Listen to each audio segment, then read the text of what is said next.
I was sitting in my room scrolling through Netflix's new release list. I was dying for something new, to watch something that would really get my heart racing. I finally settled on a horror movie that looked promising and settled in a good scare. Lately, I had been getting enough of a scare from movies. They all seemed so fake and staged, but this one looked different. It was a found footage movie, and I'd love those because they always feel more real. I was halfway into the movie when I really started getting into it. Suddenly, however, I looked down at my phone and realized that I had got a text message. At first, I thought it was of my friend, but then I saw that it was from my Netflix account. I needed to reset my password for some reason. I clicked on the link and went through the process of resetting my password. A little note popped up telling me my reset had been successful. I set my phone down and resumed the movie, but soon I started to feel uneasy, and I didn't think it was coming from the movie itself. I have watched hundreds of horror movies from 1930s Dracula's Psycho, The Shining, and The Silence of Lambs, but this felt different. I felt a chill run down from my spine. It felt like someone was watching me, but that was obviously crazy since I live alone. I slowly turned my head to the door of the room, half expecting to see a mass killer standing there, but there was nothing. I shook my head and chalked it up being jumpy from the movie and settled back in, but I couldn't shake the feeling that something was wrong. I sighed to myself, annoyed at how silly I was being. Still, I paused the movie and got up to check all the locks on my doors and windows. Even though I knew they were all secure, I tried to tell myself that I was just being a paranoid wuss and decided to finish movie. The credits were rolling when I heard a noise coming out from window. My head turned at the sound, and I slowly got up, saying, "Raccoons better not have gotten into my trash again. I swear I was going to call animal control."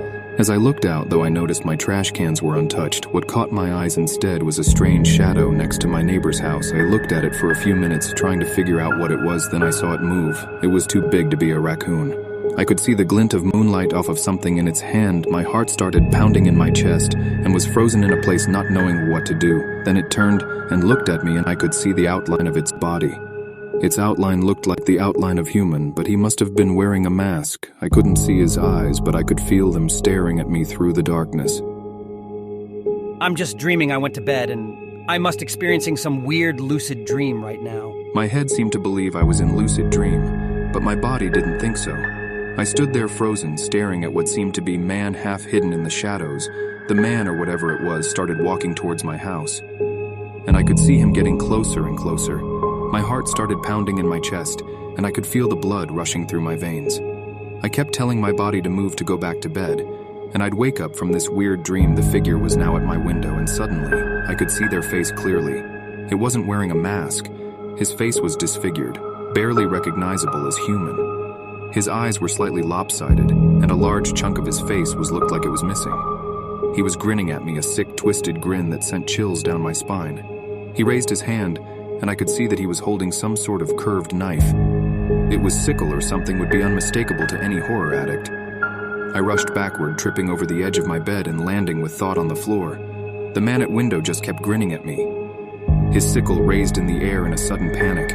I scrambled to my feet and ran to the door of my room. Leaving it open and sprinting into the kitchen, I needed to have some sort of weapon.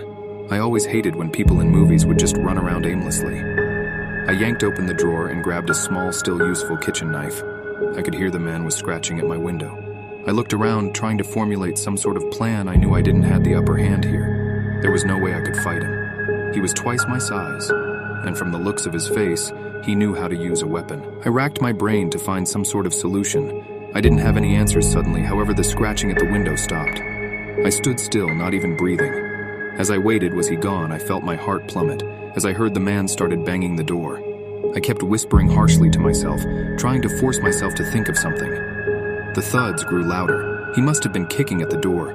Now suddenly, the reality hit me. How could I be so dumb? I needed to call 911. I got up and ran to my bedroom desperately, trying to reach my phone just as the door to my apartment burst open. He rushed at me and grabbed my shirt with his blade. I felt the sharp edge sliced through my skin, and I cried out in pain. The man lifted me up with one hand and slammed me against the wall. The man just grinned at me, his eyes filled with a sickening hunger. Please let me go. The man didn't say anything, he just kept grinning at me, his knife raised in the air, ready to strike. I was gonna die. There was no out of this, no wonder. Horror movies always depicted the main character slow and dumb. I was the same way. I've been so stupid for not trying to reach my phone. Sooner the man brought his knife down and I closed my eyes, waiting for the end. You think I'd let you die that easily? I didn't hack into your phone for nothing. I slowly opened my eyes and saw the man grinning wickedly, his face barely inches from mine. What are you talking about? I mean, I would have hacked your phone for your location and IP address for Hunt, but the fun has just begun. I saw his hand rise again and brought the hilt of the sickle down toward my face. Then I saw a black. I jolted awake, seeing the credits rolling. I groaned. I must have fallen asleep. What a dream. I slowly stood up, feeling disoriented as I walked to the window. However, my heart had dropped. The window was covered in scratch marks as if made by blade.